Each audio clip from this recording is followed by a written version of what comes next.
40 বার এই দোয়াটি পড়লে আল্লাহ তাআলা মনের সকল আশা পূরণ করবেন। নবীজি সাল্লাল্লাহু আলাইহি ওয়াসাল্লাম এটা আমাদেরকে জানিয়ে দিয়েছেন। কিছু আমল রয়েছে, এই আমলটি করতে হবে ফজরের নামাজের সময়, ফজরের 2 রাকাত সুন্নতের পরে এবং ফরজের আগে মধ্যবর্তী সময়ে এই আমলটি করতে হবে। এই আমলটি করলে অনেক ফায়দা রয়েছে। যাদের ডাক আল্লাহ শুনেন না, অনেক বড় পেরেশানির ভিতরে আছেন, মাথায় ঋণের বোঝা, ঋণ পরিশোধ করতে পারেন না, মেয়ের বিয়ে হচ্ছে না, বিভিন্ন টেনশন মাথার ভিতরে, একের পর এক পাত্র এসে মেয়েকে দেখে যাচ্ছে কিন্তু কেউ পছন্দ করছে না, সব কথা ঠিকঠাক, যখনই বিয়ের দিকে অগ্রসর হয় তখনই বলে যে মেয়েকে আমরা পছন্দ করি না, আপনারা অন্য জায়গায় দেখেন। বিভিন্ন সমস্যার কারণে একজন মা বাবা ডিপ্রেশনের ভিতরে চলে যায়, মেয়ের বিয়ে হচ্ছে না।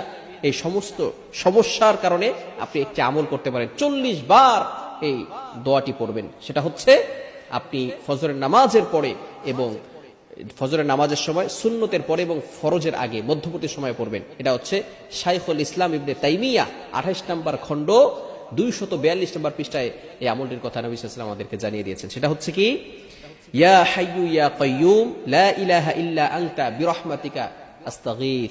এই ছোট্ট একটি দোয়া, ইয়া হাইয়ু ইয়া কাইয়ুম। ইয়া হাইয়ু ইয়া কাইয়ুম আল্লাহ তাআলার দুইটি গুণবাচক নাম। এই নাম দুটি আল্লাহ তাআলার কাছে সবচেয়ে বেশি প্রিয়। তিনি চিরঞ্জীব, তিনি চিরস্থায়ী। আল্লাহ তাআলার কিছু গুণবাচক নাম রয়েছে, এই নাম করে দোয়া করলে আল্লাহ তাআলা তার দোয়া ফিরিয়ে দেয় না, আল্লাহ তাআলা তার দোয়াগুলো অ্যাকসেপ্ট করেন, কবুল করে নেন। আল্লাহ পাক রব্বুল আলামিন পবিত্র কোরআনুল কারীমের ভিতরে নিজেই বলে দিয়েছেন, ওয়ালিল্লাহিল আসমাউল হুসনা ফাদউহু বিহা। আল্লাহ তাআলার গুণবাচক কিছু নাম রয়েছে, এই নাম পড়ে কোনো ব্যক্তি যদি দোয়া করে আল্লাহ পাক রব্বুল আলামিন ফাদউহু বিহা, তার দোয়াগুলো শুনে থাকেন আর অ্যাকসেপ্ট করে নেন। আল্লাহ তাআলা এগুলো ঝুলিয়ে রাখেন না, তার দোয়াগুলো কবুল করে নেন। মেয়ের বিয়ে হচ্ছে না, আপনি আমলটা করেন, 40 বার এটা পড়বেন। ফজরের নামাজের সময়, সুন্নতের পরে এবং ফরজের আগে মধ্যবর্তী সময় 40 বার পড়ে আল্লাহ তাআলার কাছে দোয়া করেন। এই সময়টা কিন্তু দোয়াও হয়, দোয়া কবুল হয়। আদ-দুআউ লা ইউরাদ্দু বাইনাল আযানি ওয়াল ইকামা। আযান এবং ইকামতের মাঝখানে দোয়া করলে দোয়া কবুল হয়। আমরা অনেক মুসল্লিরা নামাজে মসজিদে গিয়ে সেখানে বসে থাকি, এই সময় দোয়া করি। রাসূলুল্লাহ সাল্লাল্লাহু আলাইহি ওয়াসাল্লাম জানিয়ে দিয়েছেন তিরমিজি শরীফের হাদিস, আদ-দুআউ লা ইউরাদ্দু বাইনাল আযানি ওয়াল ইকামা।